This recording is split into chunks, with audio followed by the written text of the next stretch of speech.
여러분이 혹 큰 백화점 몰 안에서나 아니면 여행을 가다가 길을 잃으시면요, 빨리 가면 안 돼요. 스탑해야 돼요, 일단. 그리고 목적지를 바로 가기 위해서는 뭐 안내판이나 또 지도를 봐야 되겠죠. 그리고 그 지도 가운데, 안내판 가운데 지금 내가 어디 있지? 내가 있는 자리를 알아야 되고요. 또 내가 가고자 하는 목적지가 어딘지를 분명히 알아야 합니다. 우리의 인생을 마치 길을 가는 것이라고 비유해 볼 때 그냥 무조건 빨리 가려고만 하면 안 됩니다. 내가 정확히 가고 있나? 길을 잃은 것은 아닌가? 잘못 가고 있는 건 아닌가? 그래서 잠시 멈춰야 될 때가 있습니다. 그리고 우리의 삶의 인생의 지도가 되시는 하나님의 말씀에 지금 내가 어디에 있는지, 어디를 향해 달려가고 있는지를 확인해 볼 필요가 있습니다. 오늘 나의 달려갈 길이라는 제목을 통해 사도행전 20장 17절부터 38절까지의 말씀을 통해 말씀을 나누고자 합니다. 223면에 있는 사도행전 20장 17절부터 24절까지를 봉독해 드리겠습니다. 사도행전 20장 17절부터 제가 읽습니다. 바울이 밀레도에서 사람을 에베소로 보내어 교회 장로들을 청하니 오매 그들에게 말하되 아시아에 들어온 첫날부터 지금까지 내가 항상 여러분 가운데서 어떻게 행하였는지를 여러분도 아는 바니 곧 모든 겸손과 눈물이며 유대인의 관계로 말미암아 당한 시험을 참고 주를 섬긴 것과 유익한 것은 무엇이든지 공중 앞에서나 각 집에서나 꺼리낌이 없이 여러분에게 전하여 가르치고 유대인과 헬라인들에게 하나님께 대한 회개와 우리 주 예수 그리스도께 대한 믿음을 증언한 것이라. 보라, 이제 나는 성령에 매여 예루살렘으로 가는데 거기서 무슨 일을 당할는지 알지 못하노라. 오직 성령이 각 성에서 내게 증언하여 결박과 환난이 나를 기다린다 하시나 내가 달려갈 길과 주 예수께 받은 사명 곧 하나님의 은혜의 복음을 증거하는 일을 마치려 하면은 나의 생명조차 조금도 귀한 것으로 여기지 아니하노라. 아멘. 우리말에 길이라는 단어는 크게 세 가지의 의미가 있습니다.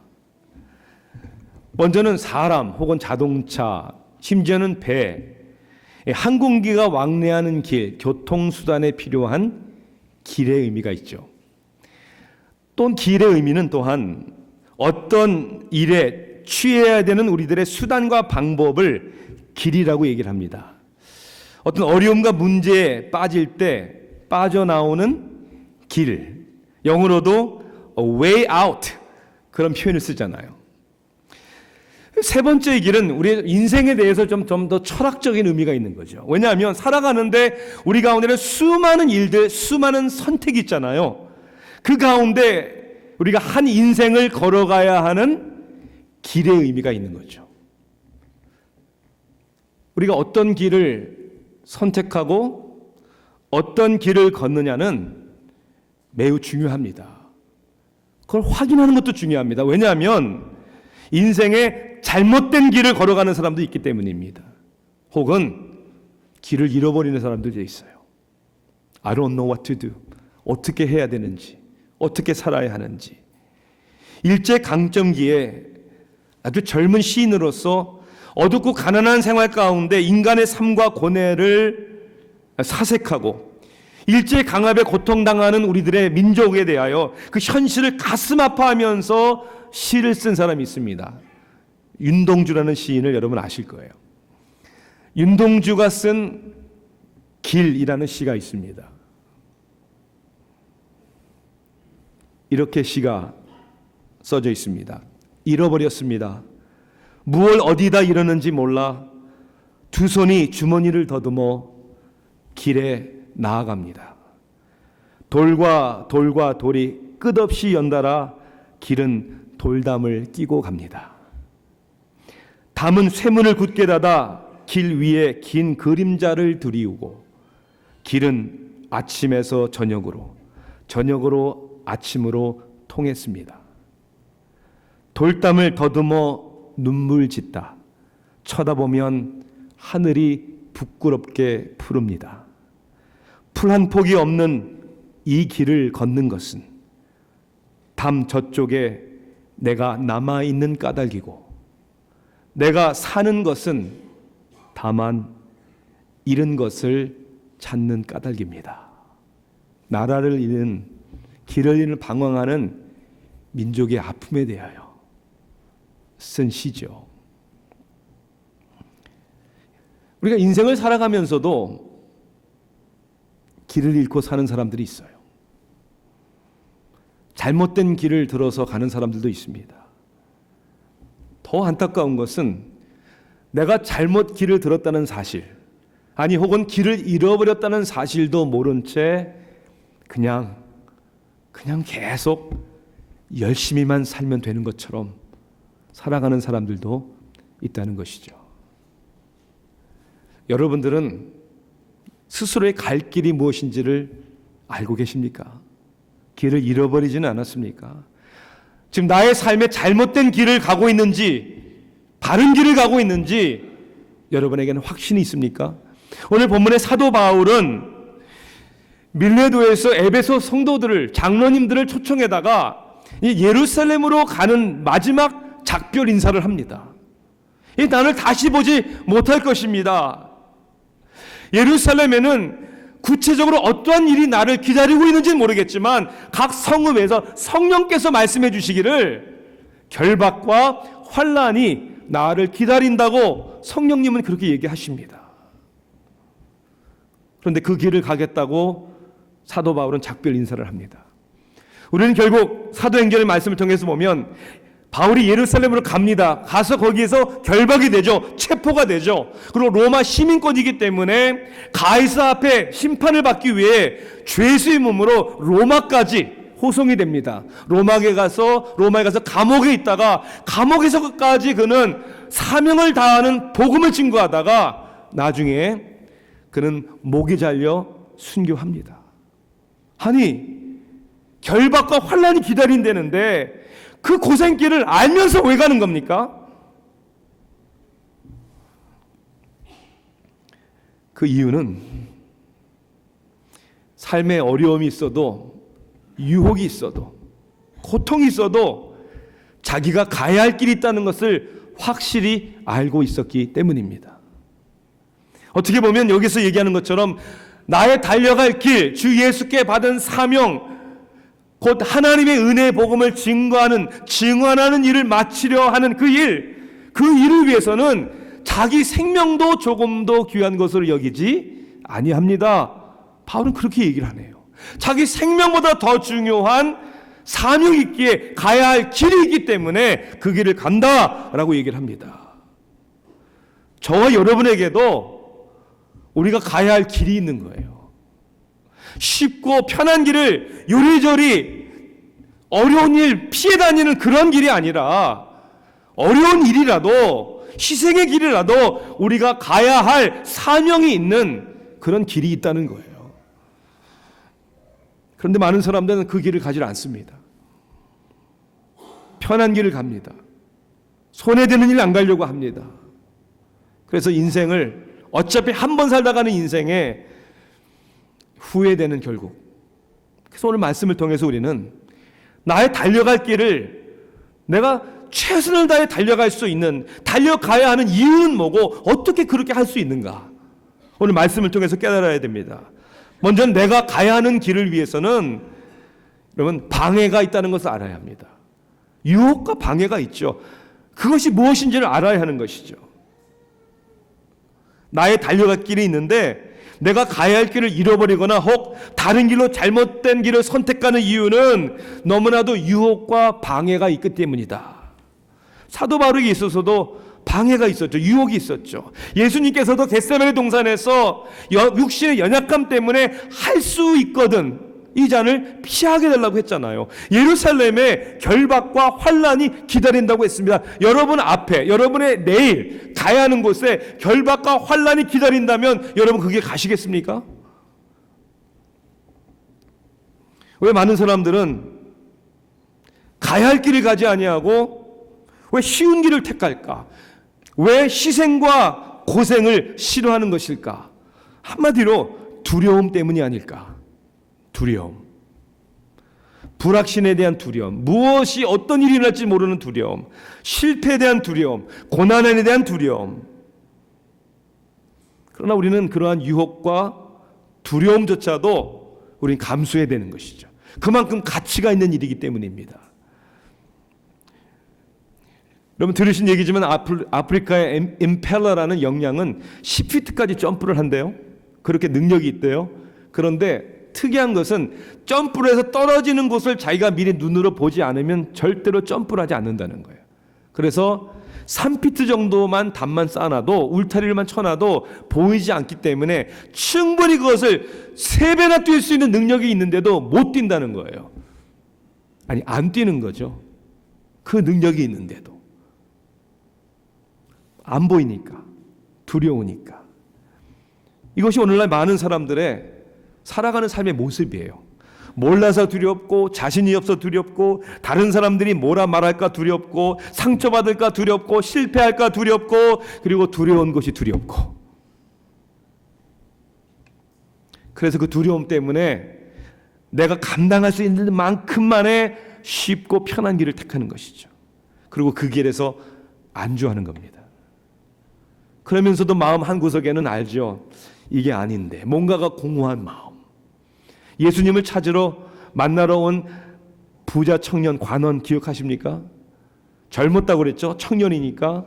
관원이니까 어느 정도 지위가 있죠. 부자라고 그랬어요. 도대체 돈이 얼마나 많아야 부자입니까?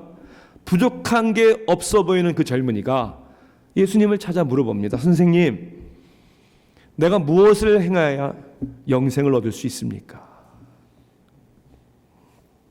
다 가졌는데 뭔가가 모자라는 게 있는 거죠. 예수님은 그에게 왜 나를 선생님이라고 부르냐라고 얘기하죠. 너 다 알지 않냐? 그리고 율법을 얘기하니까 어렸을 때부터 다 지켰대요. 예수님은 허를 찌르죠. 한 가지 내게 부족한 것이 있는데 내 재산을 다 팔아 가난한 사람에게 나눠주고 그리고 나를 따라오너라. 성경의 이야기는 그가 재물이 많은 거로 슬피 돌아갔다고 그랬어요. 재물이 많은 거로 슬피 돌아갔다고 하지만 그 의미를 새겨보면요 이런 거예요. 재물이 그의 인생의 최고였으므로 혹은 재물이 그의 우상이었으므로 그렇게 해석하는 게 맞는 거죠. 선생님이라고 그랬지 재산을 다 팔아 가난한 사람에게 주고 따라와라라고 하신 분이 하나님이시고 하나님의 아들이고 메시아라는 사실을 믿지 못하니까 내려놓지 못하는 것이죠. 다 가졌지만 결국 슬피 돌아갈 수밖에 없는, 이 세상 걸 다 가져도 정말 우리가 가질 것이 없으면 안 되는 거죠. 잘 나가도 내가 달려갈 길을 달려가지 못하면 그 인생 실패한 것이죠. 두려워서, 희생하기 싫어서, 남에게 지는 게 싫어서, 사람들이 하는 말이 두려워서. 누군가 이렇게 얘기합니다. 배는 항구에 있을 때 가장 안전하지만 그러나 배는 항구에 정박해 있기 위해서 만든 것이 아니다. 그렇잖아요. 배는 파도를 헤치며 폭풍이 불어도 목적지를 향하여 항해하도록 만든 것이죠. 하나님이 우리 인간을 만드신 목적이 무엇인지를 여러분 알아야 하는 것이죠. 그저 편하게 안전하게 나중에 리타이어 할 그 계획으로 우리 인생을 살아간다면 그건 놓치는 거죠. 유혹과 어려운 핍박을 우리가 감수하면서 나의 달려갈 길이 뭔지를 알고 달려가는 저와 여러분 되기를 주님의 이름으로 축원합니다. 나는 무엇에 이끌려 가는가? 그게 중요한 두 번째 질문이에요. 아무리 힘들고 어려워도 인생은 내가 추구하는 게 아니에요. 뭔가에 끌려가는 것이지. 그렇죠? 물질에 끌리는 사람은 물질을 위해 살 수밖에 없는 거예요. 사람들에게 인정받고 사람들에게 칭찬받는 그것에 끌려가는 사람은 그것 때문에 학력을 쌓으려고 하고 성공하려고 하고, 쾌락에 끌리는 사람들은 쾌락을 위해서는요 자기의 책임도 버리고 가정도 버리는 사람들이 있는 거예요. 여러분의 인생은 뭐에 이끌려 살아가고 계십니까? 걱정과 두려움이 있어도 우리 가슴에 하나님이 우리를 끄시는 그것이 있을 때 우리는 극복하고 도전할 수가 있는 것이죠. 앙투만 디 생텍쥐베리는 그래서 이런 얘기를 합니다. 배를 만들고 싶다면 사람들에게 톱질하는 일, 못 박는 일을 시키지 말고 넓은 바다에 대한 동경심을 심어줘라. 비전이죠. 가치관이죠. 넓은 바다를 향하고 싶으면 배를 짓겠죠. 우리 인생도 마찬가지예요. 그저 톱질하는 못질하는 거기에 얽매인 게 아니라 필요하죠. 그러나 궁극적으로 이걸 통해서 나는 뭘 하고 살아갈 것인가. 사도 바울은 예루살렘의 결박과 핍박이 기다리고 있다는 걸 알면서도 그 길을 갔어요. 왜요? 22절에는 이렇게 말합니다. 성령에 매여 그랬어요. Compelled by the Spirit. 그러니까 부담스러운 결박과 환난의 길인데 자기도 어떻게 할 수 없는 마음에 끌리는 거죠. 자기를 강하게 잡아당기는 게 있는 것이죠. 누가요? 성령님께서. 24절에는 이렇게 얘기합니다. 내가 달려갈 길과 주 예수께 받은 사명, 곧 하나님의 은혜의 복음을 증언하는 일을 마치려 하면은 이거죠. 이게 가슴을 뜨겁게 하는 것이죠. 이것이 오늘 우리를 아침 일찍 일어나게 하고 우리를 인내하게 하고 포기하고 싶어도 다시 재도전하는 우리의 삶의 비전이 되는 것이죠. 이 비전은 가치관입니다. 여러분의 삶에 여러분을 움직이는 가치관 그리고 그것에 의한 비전이 도대체 무엇입니까? 사도 바울은 19절에 이렇게 얘기합니다. 모든 겸손과 눈물이며 유대인의 간계로 말미암아 당한 시험을 참고 주를 섬겼다. 에베소 교회 장로들에게 당신들도 이 일을 하세요라고 권면하기 전에 You know 당신들이 내 삶을 보질 않았습니까? 고생되고 힘든 일 피해 다니는 게 아니라 20절에는 전하여 가르쳤다고 그랬어요. 21절에는 하나님에 대한 회개와 우리 주 예수 그리스도에 대한 믿음을 증거한 것이라 라고 분명히 얘기를 합니다. 24절에는 하나님의 은혜 복음을 증거하는 일을 마치려면 자기의 생명조차도 귀하게 여기지 않겠다. 이게 삶의 가치관이고 비전이죠. 또한 우리를 움직이는 것은 릴레이션십이에요. 관계예요.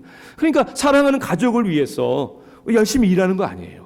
그 이상 하나님과의 관계. 그래서 사도 바울은 주 예수께 받은 사명 이렇게 얘기합니다. 그것이 자신보다 더 생명보다 더 중요한 것이죠. 하나님이 나에게 부르심이다, 사명이라고 생각할 때는요, 하다가 힘들어도 금방 내려놓지 않죠. 포기하지 않죠. 때려치지 않아요. 교회 방학 같은 거 안 합니다. 좀 목사님 너무 힘들어서 좀 쉬겠습니다. 제가 시킨 일인가요? 하나님이 시키는 일이죠. 여러분, 우리가 주님 가는 그날까지 쉬는 날 없는 거예요. 세상의 잡에서는 리타를 해도 그리스도의 삶은 리타이먼트가 없는 거예요. 그리고 하나님께서 충성되게 일하는 사람들에게 주신 축복은요, 하나님이 믿고 맡기시는 더 많은 일들입니다. 더 많은 일을 맡기나요? 여러분, 그 축복인 줄 아셔야 되는 거예요. 내가 할 수 있기에 축복이고 나를 신뢰해 주시고 맡겨 주시니까 축복이죠. 이 세상에 가장 슬프고 어리석은 사람은 이러한 사명과 가치관에 의해서 사는 사람이 아니고요, 자기만 위해서 사는 사람입니다. 자기만을 사랑하는 사람들. 성경은 말세가 되면 나타나는 현상 가운데 자기 사랑하는 일이 많다고 그랬어요. 자기 사랑. 점점 자아중심적인 selfish한 세대가 되는 것 같습니다. 요즘에 젊은이들을 밀레니엄 세대 혹은 또 저점에서 모바일 시대라고 합니다. 밀레니엄 시대, 모바일 시대. 이 밀레니엄 모바일 시대의 중심적인 특징이 뭐냐면요, 너무나도 자기 중심적인 세대라는 거예요. 자기 중심적인 세대. 사실은 이해가 돼요. 왜냐하면 철저하게 우리가 선호하는 것을 택할 수 있는 선택이 많잖아요. 우리가 식사 때마다 뭘 먹지? 뭘 먹지? 라는 표현이 옛날에는 음식이 없어서 뭘 먹지였습니다. 옛날 어려울 때는. 지금은요, 먹을 게 너무나 많아서 뭘 먹지? 정말 복잡해요. 특히 한국 식당 가가지고 메뉴 딱 피면요, 종류가 왜 이렇게 많은지.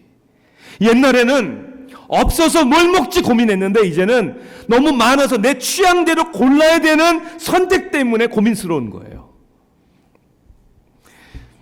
고등학교 때 그냥 저희 아버님이 그냥 아무차나 물려주시면 땡큐 그런 세대였는데 요즘엔 다 자기 원하는 브랜드 차가 있어요. 차 색깔까지도 다 원해요. 점점점 자기만 아는 세대. 자기 중심의 세대 또 하나의 특징이 뭔지 아십니까? 비전이 없는 세대예요. 어떻게 보면 너무 풍요롭다 보니까 뭐가 중요한지 뭘 위해 사는지를 모르는 거예요. 미국에서 2015년 최신 나온 결과입니다. 통계입니다. 18세에서 34세, 그러니까 어른이 된 세대, 미국에서 부모와 함께 사는 세대가 26%라고 합니다. 이제 점점 더 올라간대요. 여러분 왜 그럴까 생각해 보세요. 왜 그럴까? 가치관의 문제라는 거예요. 특히 우리 하나님을 믿는 사람들, 저는 정말 제 세대도 그렇지만 우리 아이들 세대를 볼 때 가장 중요한 두 가지가 빠진 것 같아요. 하나는 감사할 줄 모르고 또 하나는 회개할 줄 모른다는 거예요. 감사할 줄 모르고 회개할 줄 모르는. 모태신앙 혹은 교회에서 성장을 했더라도 은혜를 아는 사람과 은혜를 모르는 사람에게는 큰 차이가 하나 있습니다. 이게 뭔지 아세요, 여러분? 은혜를 아는 사람은요, 이번에 양육반, 제자반 서로 대화 나눌 때 보면 동일한 게 있어요. 어렸을 때 수련회 가서 캠프 가가지고 막 설교 듣고 하나님 앞에 회개할 때 어린 나이에 무슨 죄를 그렇게 졌는지 눈물 콧물 흘리면서 회개했던 기억이 납니다. 근데 은혜를 모르는 세대는 교회에서 성장을 했는데도 하나님 앞에 내가 얼마나 죄악된 사람인지, 그리고 나는 하나님이 얼마나 필요한 사람인지에 대한 회개를 제대로 경험해 보신 사람들, 냉랭합니다. 교만합니다. 교회 생활은 잘 아는데 교회 생활은 잘 안 합니다. 대답은 잘 하는데 능력 있는 삶을 살지 못합니다. 그래서 저는 이번 금요일에 우리 어린이 회심 예배를 시작해요. 아이들과 함께 회개를 강요해서는 안 됩니다. 하나님의 말씀을 증거할 때 하나님이 얼마나 거룩하시고 얼마나 의로우신 분인가, 그리고 우리는 얼마나 죄악된 죄인들인가, 저는 기도합니다.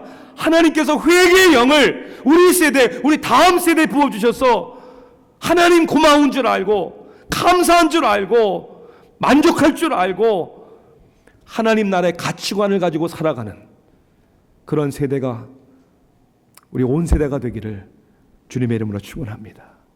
우리 부모 세대들부터 아이들 앞에 겸손한 모습을 보여야 돼요. 아이들 앞에 하나님 앞에 회개하고 하나님 두려워하는 모습을 보여야 한다는 것이죠. 끝으로 세 번째 질문이 이거예요.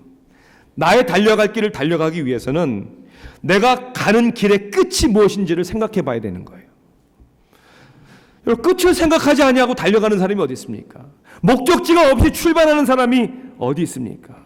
사도 바울은 이런 표현을 쓰죠. 마치려 하면은 그런 거예요. 끝이 있다는 거예요. 마침이 있다는 거예요. 뭘 마치는 거예요? 사명.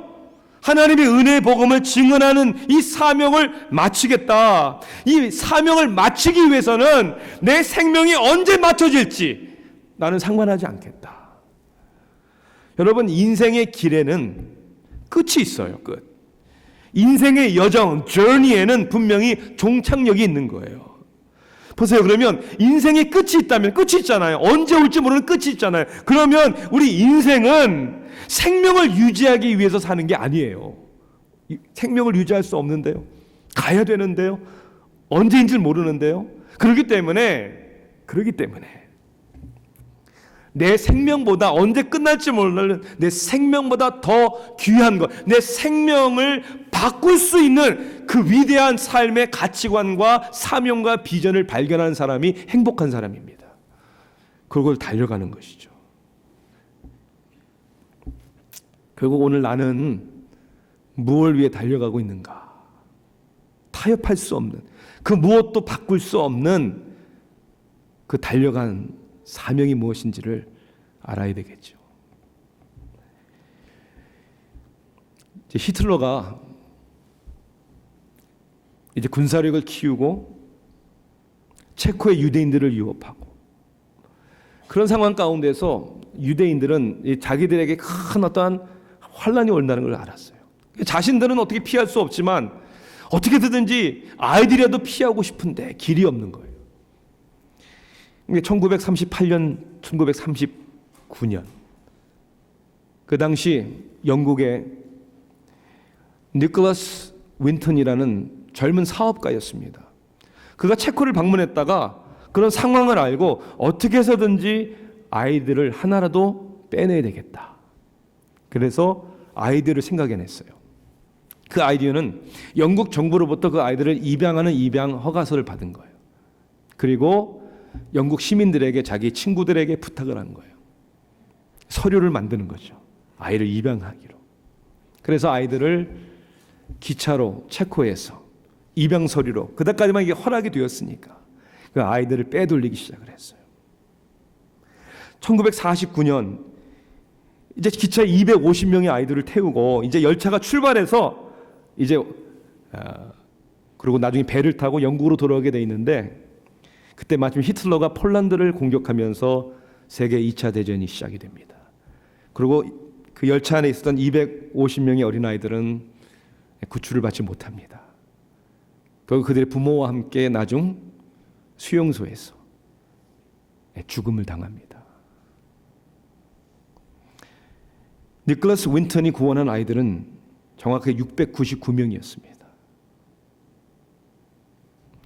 그런데 그가 그런 너무나도 귀한 일을 했는데 자기가 자랑도 안 했어요. 아무도 알려주지도 않았어요. 그래서 50년 동안 그가 행한 선행이 잊혀졌어요. 아이들조차도 누가 어떤 경위로 자기들을 구했는지를 모르는 거예요.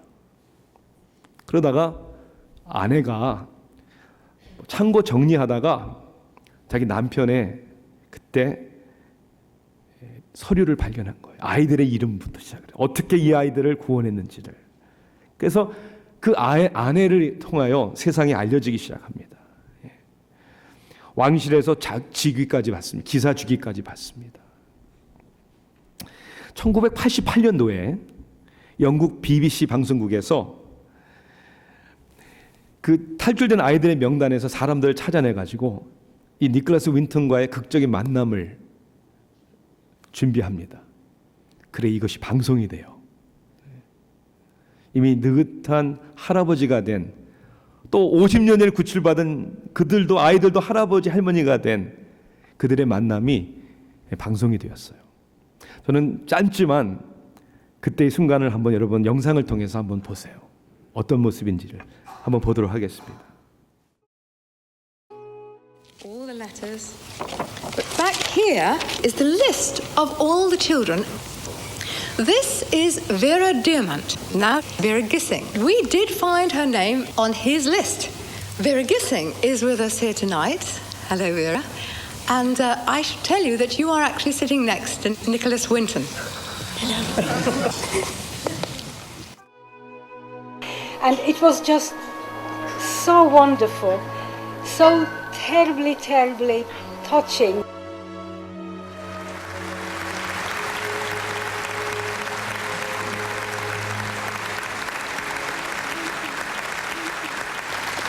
Is there anyone in our audience tonight who owes their life to Nicholas Winton? If so, could you stand up, please?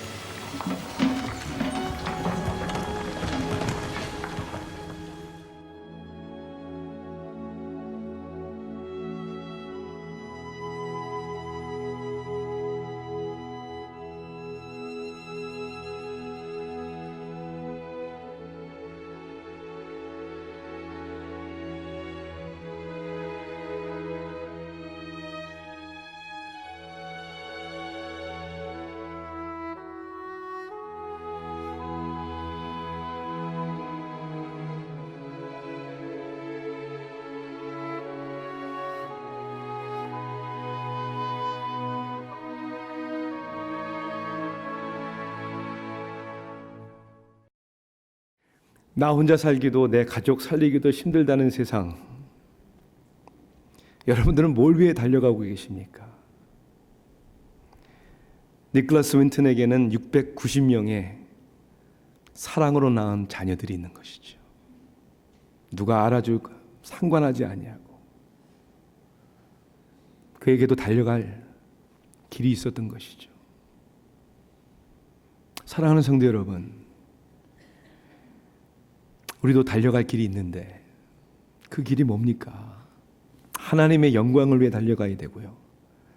천하보다 귀한 영혼, 먼저 우리 가족 안에 있는 귀한 가족들을 사랑하고 섬기고 하나가 되라고 부르신 우리 공동체 안에서 배경도 다르고 성격도 다르지만 주님의 예쁜 사랑으로 사랑하는, 그리고 지금도 세상 곳곳에 굶주리고 죽어가고 있는 복음을 모르는 사람들을 위하여 한 영혼이라도 우리가 살릴 수 있다면 그 영혼들을 살리기 위해서 달려가야 되는 거 아닙니까?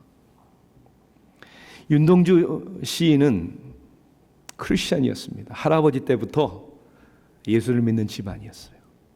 그래 그의 가슴에는 그리스도 복음의 메시지가 있었어요. 나라를 잃은 조국의 현실과 민족의 아픔을, 그리고 거기에 내가 뭔가를 해야 되지 않는가라는 그의 마음을 십자가라는 제목의 그의 시를 통해서 우리는 알 수 있어요. 제목이 십자가입니다. 쫓아오던 햇빛인데 지금 교회당 꼭대기 십자가에 걸렸습니다. 첨답이 저렇게도 높은데 어떻게 올라갈 수 있을까요? 종소리도 들려오지 않는데 휘파람이나 불며 서성거리다가 괴로웠던 사나이. 행복한 예수 그리스도에게처럼 십자가가 허락된다면 모가지를 들이우고 꽃처럼 피어나는 피를 어두워가는 하늘 밑에 조용히 흘리겠습니다. 그는 28살의 젊은 나이에 조용히 피를 흘리고 죽습니다. 독립운동에 참가했다는 죄목을 받고 후쿠오카 교도소에서 수감되었다가 건강이 악화되어서 세상을 떠납니다. 확인되지 않은 소문에는 생체 실험을 당했을 것이다. 행복한 예수 그리스도처럼 십자가가 허락된다면 꽃처럼 피어나는 피를 얻어가는 하늘 밑에 조용히 흘리겠습니다. 우리 민족에게는 이러한 훌륭한 조상들이 있습니다.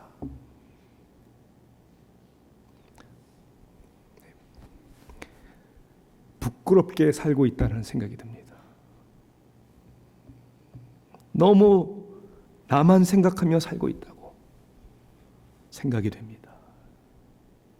왜 우리는 이 길을 담대히 달려가야 합니까? 왜냐하면 예수님께서도 하늘 보좌를 버리시고 이 땅에 오셔서 골고다의 언덕 십자가의 길을 가셨기 때문입니다. 겟세마네 동산에서 그 길이 너무 힘들으셔서 할 수만 있다면 이 잔을 내게서 지나가게 해달라고, 그 영혼의 고통이 너무 심해서 십자가에서 엘리 엘리 라마 사막다니, 주여 주여 왜 나를 버리시나이까. 그래도 그 길을 가셨기에, 그 죽음을 감당하셨기에, 그리고 부활하셨기에 오늘 우리는 존재하는 것입니다.